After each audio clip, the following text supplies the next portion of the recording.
Well, the military hasn't actually said too much about exactly why these troops are being withdrawn from Khan Yunis, but the White House believes it could actually be to give these soldiers a rest. We do need to remember that they've been down in that area now for some 4 months on the ground, but also this could indicate potentially that the military is pulling these people out to regroup with Netanyahu saying day after day that there will be an operation down into that southern city of Rafah. So still this remains fairly unclear. But what we can tell you is that this Israeli delegation led by the head of the Mossad, David Barnea, they are on their way to Cairo, really trying to kickstart or restart, I should say, these hostage and ceasefire negotiations. But it certainly seems as though this will be a tough one. We've heard from Hamas. It's been saying that it will not release any of these hostages without a full comprehensive ceasefire.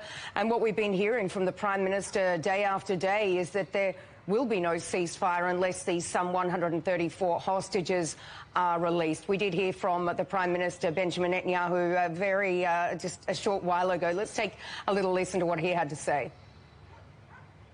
I made it clear to the international community there will be no ceasefire without the return of hostages. It just won't happen. This is the policy of the Israeli government, and I welcome the fact that the Biden administration made it clear the other day that this is still its position as well. The achievements of the war are great.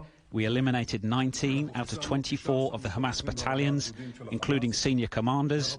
We purged Shifa and many other terrorist headquarters as well.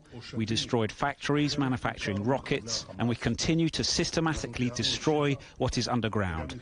We're one step away from victory.